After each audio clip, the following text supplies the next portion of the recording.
Welcome back to वाणिज्य educator. मैं मुस्कान चौरसिया और अभी हमने लास्ट वीडियो में सीखा था कि कैसे कैश फ्लो स्टेटमेंट का प्रोफोर्मा बनता है, क्या क्या आइटम्स को हम इंक्लूड करके चलते हैं, क्या क्या आइटम्स जो होती है ऐड में जाएगी, क्या क्या आइटम्स लेस में जाएगी। उसी का ही प्रैक्टिकल क्वेश्चन मैं अब आपको कराने जा रही हूँ। अगर अभी तक आपने वो वीडियो नहीं देखी, आप पहले वो वीडियो देखें, आपको कंसेप्ट क्लियर हो जाएंगे। उसके बाद जब आप ये प्रैक्टिकल करेंगे आपको बहुत अच्छे से समझ में आएगा। तो बिना टाइम वेस्ट करें हम सीधा चलते हैं अपने प्रैक्टिकल क्वेश्चन पे। तो प्रैक्टिकल क्वेश्चन जो है वो ये रहा। सबसे पहले इन्होंने बताया है prepare cash flow statement on the basis of the information given in the balance sheet of Rich limited 31st of March 2019 and 31st of March 2020।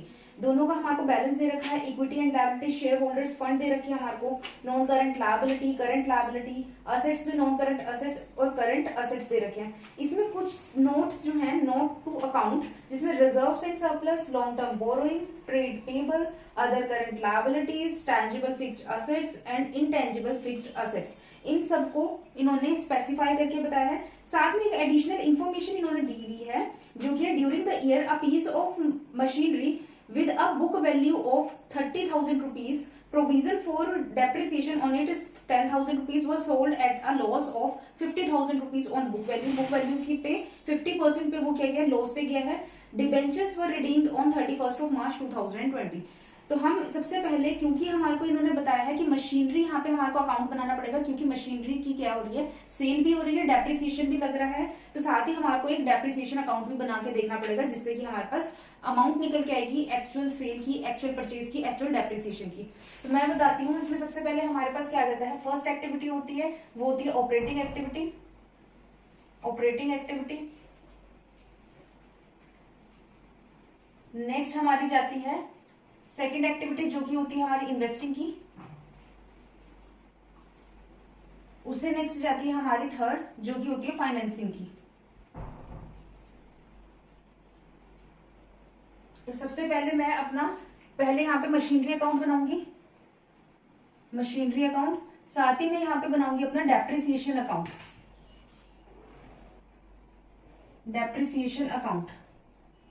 एक चीज ध्यान रखना, क्योंकि मशीनरी असेट है तो मशीनरी का जो भी बैलेंस दे रखा होगा, ओपनिंग बैलेंस यानी कि ओपनिंग ईयर का जो बैलेंस होगा वो डेबिट साइड जाएगा और क्लोजिंग ईयर का बैलेंस जाएगा क्रेडिट साइड।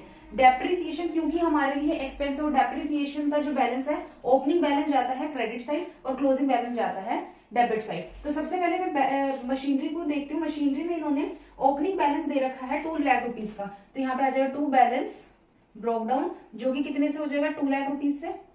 साथ ही यहाँ पे मैं ले लेती हूँ by balance carry down. Closing balance कितना दे रखा है, 2,60,000 रुपीज का। 2,60,000 रुपीज का क्लोजिंग बैलेंस है हमारा मशीनरी का। डेप्रिसिएशन इन्होंने बताया प्रोविजन फॉर डेप्रिसिएशन, ओपनिंग जो है balance by balance broke down जो कि कितने का है, 50,000 रुपीज का।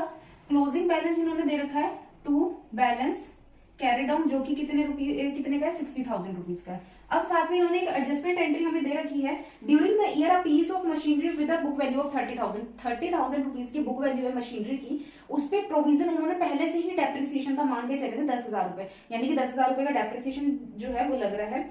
और जो ये मशीनरी है वो कितने में बिक रही है, 30,000 रुपए की उसकी बुक वैल्यू का 50% यानी कि 15,000 रुपीज में। तो यहाँ पे सबसे पहले आ जाएगा हमारा बाय बैंक के नाम से, बाय बैंक के नाम से एंट्री चली जाएगी। कितने की सेल हुई है, 15,000 रुपए की।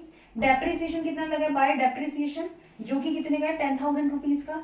क्योंकि प्रोविजन पहले से क्रिएट हो रखा था डेप्रिसिएशन का तो वो मशीनरी की बुक वैल्यू में इंक्लूड नहीं होगा। यानी कि 30,000 की अगर बुक वैल्यू है और वो बैंक अमाउंट यानी कि सेल कितने की हो रही है, 15,000 रुपए की, तो लॉस ऑन सेल कितना हो जाएगा, 15,000 रुपए। बाय लॉस ऑन सेल तो वो कितना हो जाएगा, 15,000 रुपए। अगर प्रोविजन ना लगा हुआ होता, क्योंकि हमारा ये डेप्रिसिएशन नहीं है, प्रोविजन फॉर डेप्रिसिएशन, यानी कि पहले से ही इस मशीनरी को बेचने के लिए प्रोविजन जो बना के रखा था वो 10,000 रुपए का था। इसलिए हमने 30,000 में से 10,000 नहीं डिडक्ट करे, हमने 30,000 की ही बुक वैल्यू जो है, बुक वैल्यू के ऊपर 50% लगाया और उतने का बेच दिया। और रिमेनिंग जो हमारा बैलेंस था वो जो लॉस ऑन सेल है वो 5,000 ना होकर 15,000 रुपीज यहाँ पे चला गया।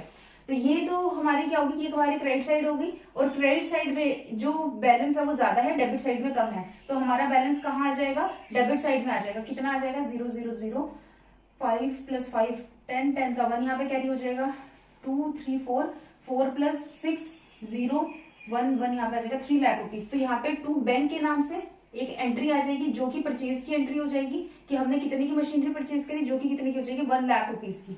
अगर आपका बैलेंस यहाँ की साइड आता है बैंक के नाम से तो परचेज होगा, अगर इधर की साइड आता है बैंक के नाम से तो यहाँ पे सेल हो जाएगी। तो यहाँ पे 3 लाख का बैलेंस क्या हो गया, कवर हो गया आपका। अब यहाँ पे ये डेप्रिसिएशन ऑलरेडी हम मशीनरी पे दे चुके हैं, क्योंकि ये डेप्रिसिएशन जो है वो मशीनरी का है तो यहाँ पे टू मशीनरी के नाम से आ जाएगा, टू मशीनरी, जो कि कितने का 10,000 रुपीज का। अब यहाँ की साइड क्या है, ज्यादा है, और यहाँ पे बैलेंस क्या आएगा, बचेगा यहाँ पे बैलेंस, तो वो कितना हो जाएगा, यहाँ पे 70,000, तो यहाँ पे आ जाएगा टू प्रोविजन फॉर डेप्रिसिएशन के नाम से कितना आ जाएगा 20,000 रुपीज। ये जो 20,000 रुपीज निकल के आ रहा है, ये वाला जो डेप्रिसिएशन है ये हम डिडक्ट करेंगे, या सॉरी डिडक्ट नहीं, ऐड करेंगे हम अपनी नॉन करंट या फिर नॉन कैश आइटम में।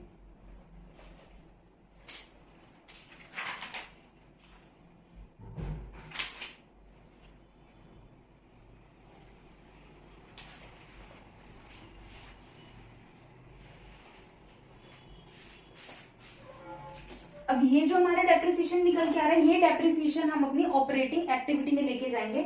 सबसे पहले हम अपनी ऑपरेटिंग एक्टिविटी में लेके क्या चलेंगे, नेट प्रॉफिट बिफोर टैक्स में आ जाएगा हमारे पास। नेट प्रॉफिट बिफोर टैक्स क्या दे रखा है इन्होंने हमारे को, रिजर्व्स एंड सरप्लस में जो हमारा करंट ईयर का प्रॉफिट है यानी कि रिजर्व्स है वो है 70,000 के, प्रीवियस है 50,000 के, तो यानी कि नेट प्रॉफिट बिफोर टैक्स कितना आ जाएगा 20,000 रुपीज। इसमें हम ऐड कर देते हैं नॉन कैश और जो हमारी नॉन ऑपरेटिंग आइटम्स होती है, जिसमें हम सबसे पहले क्या लेके चल रहे हैं अपना, हम यहाँ पे लेके चलेंगे डेप्रिसिएशन। डेप्रिसिएशन हमारा कितने का हो गया 20,000 रुपीज का।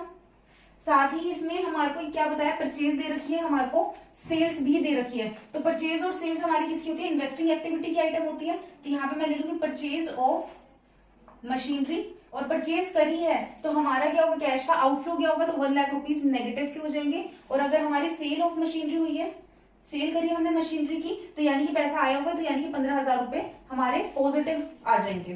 ठीक है, ये सारी हमारी एंट्रीज होगी। अब हमारे को इन्होंने बताया है डिबेंचर्स वर रिडीम ऑन 31 मार्च 2020। जो डिबेंचर्स है वो रिडीम कब हो रहे हैं, 31 मार्च 2020 को। डिबेंचर्स के ऊपर इंटरेस्ट कितने का, 12% का। 80,000 रुपए के डिबेंचर्स थे हमारे 31 मार्च 2020 को, और 31 मार्च 2019 को थे 1 लाख रुपए के। तो यानी कि 1 लाख रुपए वाले जो डिबेंचर्स हैं उसके ऊपर 12% पूरा का पूरा हम लेके चलेंगे पूरे साल का, तो कितना आ जाएगा 12,000 रुपए। और जो 80,000 रुपए के जो डिबेंचर्स है यानी कि वो 20,000 के जो रिडीम हो रहे हैं वो कब हो रहे हैं, 31 मार्च को। रिडम्पशन ऑफ डिबेंचर कहाँ जाता है, फाइनेंसिंग एक्टिविटी का पार्ट है redemption of debenture. Debentures redeem हो रहे हैं तो यानी कि हमने पैसे पे किए होंगे, तो 20,000 रुपए नेगेटिव के आ जाएंगे। और जो कि हमने इंटरेस्ट पे किया है, इंटरेस्ट ऑन डिबेंचर्स, वो भी हमारे लिए क्या एक्सपेंस है, जो कि कितने का होगा 12,000 रुपए का, तो वो भी हम लोग क्या करेंगे नेगेटिव साइड ले जाएंगे। और यहाँ पे इंटरेस्ट ऑन डिबेंचर्स अभी आ जाएंगे जो कि कितने के हैं 12,000 रुपए के। ठीक है, ये हमारी एंट्रीज होगी। नेक्स्ट इन्होंने हमारे को बता रखा है हमारे शेयर कैपिटल जो है वो 2 लाख रुपए की थी, ओपनिंग की, क्लोजिंग की है 2.5 लाख रुपए की, यानी कि 50,000 रुपए के हमने शेयर क्या किए, इशू करे हैं। Issue of share, issue of shares आ जाएंगे, क्योंकि शेयर इशू करें तो पैसे आएंगे हमारे पास, तो 50,000 रुपए पॉजिटिव के हो जाएंगे। रिजर्व्स एंड सरप्लस की एंट्री हो गई। Long term borrowing 1 lakh rupees and 80,000 rupees, यानी कि ओपनिंग बैलेंस जो है लॉन्ग टर्म बोरोइंग का वो 1 लाख का है, और 80,000 का ये वही है जो डिबेंचर्स हमने भी करे हैं कवर। नेक्स्ट इन्होंने बताया है करंट लायबिलिटी। करंट लायबिलिटी हमारी क्या है, जिसमें से कि ओपनिंग है 60,000 रुपए की, 1,60,000 रुपए की। अब मैं यहाँ पे हमारा लेके चल लेती हूँ, एक आइटम ऐड होती है जब हमारी जो हमारे करंट असेट्स हैं, अगर हमारे करंट लायबिलिटी इंक्रीज होगी तो वो क्या हो जाएगी, ऐड हो जाएगी, जिससे हमारी इनकम क्या होगी, कम हो जाएगी। और अगर हमारी करंट असेट्स हैं कम हो रहे होंगे वो भी ऐड हो जाएंगे। और अगर मैं इसमें से लेस क्या होगा, करंट लायबिलिटी हमारी डिक्रीज होगी तो वो लेस हो जाएगी। और ऐसे ही अगर हमारी करंट असेट्स है इंक्रीज हो जाएंगे तो वो क्या हो जाएगा, हमारी लेस हो जाएगा। यहाँ पे हमारी जो करंट लायबिलिटी है यानी कि टीपी क्या हो रही है, बढ़ रही है, यानी कि ट्रेड पेपर बढ़ रहे हैं कितने के, 1 लाख रुपीज के, तो 1 लाख रुपीज क्या हो जाएगा, ऐड हो जाएगा। नेक्स्ट इन्होंने क्या बताया है, अदर करंट लायबिलिटी जो कि हमारी डिक्रीज हो रही है। करंट लायबिलिटी अगर हमारी डिक्रीज हो रही है, अदर करंट लायबिलिटी कितने से, 5,000 रुपए से, तो वो क्या हो जाएगा, लेस हो जाएगा। नेक्स्ट इन्होंने हमारे को बताया है fixed assets, tangible fixed assets जो कि हमारे कवर हो चुके हैं।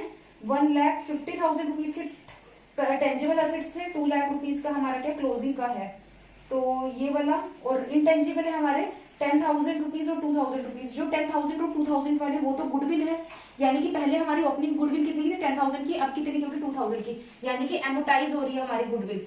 गुडविल एमोटाइज हो रही है कितने से 8,000 रुपीज से, वो क्या हो जाएगा एड ऑन हो जाएगा। नेक्स्ट इन्होंने हमारे को क्या चीज बताई है, एक साथ ही इन्होंने हमारे को बताया है कि जो टेंजिबल हमारे असेट्स है वो मशीनरी वाले वो कवर हो चुके हैं। लॉन्ग टर्म लोन हमने दिया है 1 लाख रुपए का ओपनिंग था, क्लोजिंग में हो गया 1,30,000 रुपए का, यानी कि हमारी इन्वेस्टमेंट है, तो यानी कि लोन जो है वो हमने प्रोवाइड किया है, लोन प्रोवाइड किया तो यानी कि हमने इन्वेस्ट कर दिए पैसे, जो कि हमारे डिक्रीज हो जाएंगे 30,000 रुपए, हमारी जेब से पैसा गया होगा तो वो हमने लेस कर दिया। नेक्स्ट इन्होंने बताया इन्वेंट्री 70,000 रुपए की ओपनिंग थी, अब 90 की हो गया, यानी कि हमारी जो करंट एसेट्स है वो बढ़ रही है, तो यहाँ पे इन्वेंट्री आ जाएगी, वो कितने की आ जाएगी 30,000 रुपए की, जो कि डिक्रीज हो जाएगा।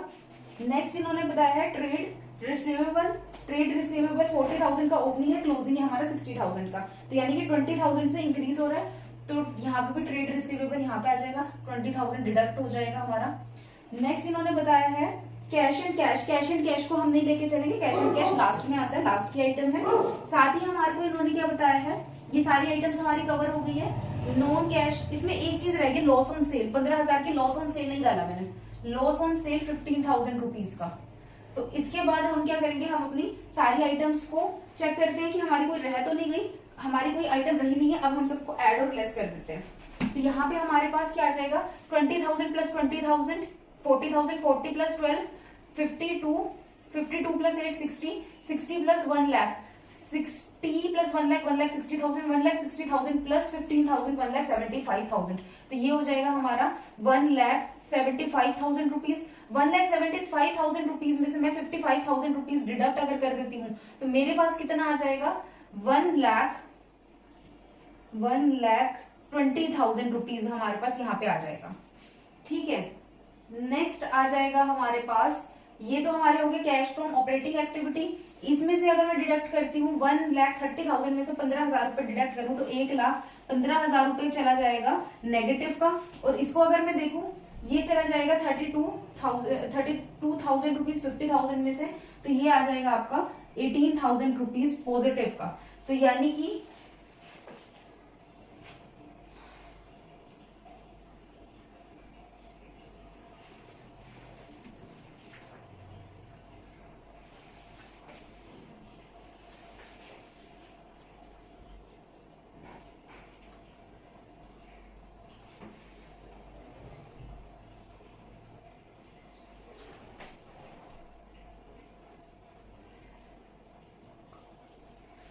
तो यानी कि हमारे पास टोटल ये सारे के सारे क्या, ये हमारा हो जाएगा ऑपरेटिंग एक्टिविटी का प्रॉफिट, ये हो जाएगा हमारा बी, ये हमारा ए निकल के आ गया, ये हमारा बी निकल के आ गया, ये हमारा सी निकल के आ गया। तो मैंने आपको क्या बताया था ए प्लस बी प्लस सी, तो ए प्लस बी प्लस सी अगर हम देखें तो कितना हो गया 1,30,000 प्लस 18,000, तो हो जाएगा हमारा 1,48,000। उसमें से अगर मैं 1,15,000 डिडक्ट कर देती हूँ तो मेरे पास कितना आ जाएगा 0,0,0, 8 में से 5 गया 2, 8 में से 5 गया 3, तो यहाँ पे 4 में से 1 गया 3, तो यहाँ पे मेरे पास कितना आ जाएगा 33,000 रुपीज। और इसमें मैं ऐड क्या करूंगी opening cash and cash, opening cash and cash अगर मैं ऐड कर देती तो मेरे पास क्या आना चाहिए क्लोजिंग कैश एंड कैश आना चाहिए, और ओपनिंग कैश एंड कैश है मेरा 65,000 रुपीज का, 65,000 रुपीज का, तो मैं टोटल कर दूं कितना आ जाएगा 0,0,0, 8 में 3 में 5 ऐड किया 8 आ जाएगा, 6 में 3 ऐड किया 9 आ जाएगा 98,000 रुपीज। और देखिए तो हमारा जो क्लोजिंग कैश एंड कैश है, तो यहाँ पे हमारा क्लोजिंग कैश एंड कैश जो है वो यही है, closing cash and cash 98,000 rupees का निकल के आ रहा है, तो यानी कि हमारा जो आंसर है वो ठीक आया है अगर हमारा closing cash and cash same आता है जो क्वेश्चन में दे रखा है तो ये हमारा क्वेश्चन था, इस तरीके का क्वेश्चन आता है। Thank you.